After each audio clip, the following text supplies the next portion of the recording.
So for a question like this, what I would do is step 1, identify your variables. So you know what you're working with. Like right now, all we're doing is speed, time, and distance, but eventually we'll be doing energy or mass or gravity or height or whatever. So you need to know which variables you're using. And I have kind of a cheat sheet chart that I use for that, which I can share with you in a bit. So there's a number, there's a number. This was kind of a French immersion trick. We would always fish out the numbers and not always read the questions, but you know, just how it was. And then calculate distance is what you're looking for. So the first thing you do, identify variables. Okay, so 6.9 meters per second, that's what? That's speed. Okay, and how do you know? It's measured in meters per second. Okay, then you have time. That's the T. Okay, and that's 4 seconds. And you make sure that when you're listing everything that you show your units all the time, because sometimes this might be in minutes or something, and you'd have to convert that into seconds, because we never work in minutes when we're doing speed. We always do time. So if they gave you 5 hours, right, you would have to put how many seconds that is. Okay, and then they want to know distance, and I find students will usually skip this part. They'll just leave that only, and usually not label the variables, but you should always label the variables with a lowercase v, a lowercase t, lowercase d, and you put question mark because that's what you're looking for. And it's going to end up in meters. How do you know? Because that's what you're working with throughout the rest of your question.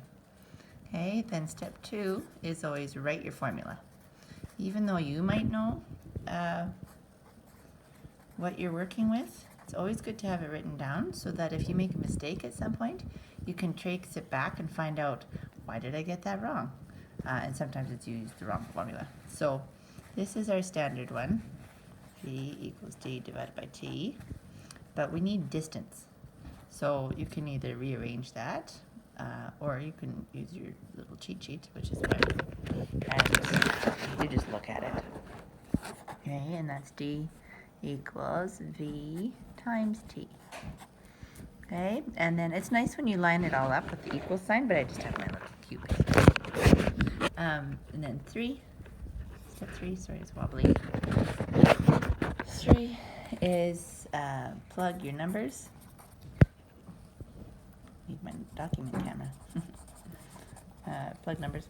Okay, so that's where you'd put them here. So D equals, kids never write the D here, but you should. They just put equals, or they have numbers floating in the sky.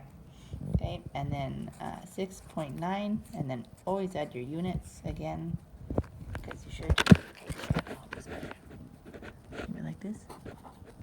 And usually we put it in brackets like this to keep it separate. And sometimes you put an X. I would sometimes go like this to show times. Doesn't really matter. But we got to keep this significant digits here so that you have your answer that only has 1 decimal point, because it matters how many decimals.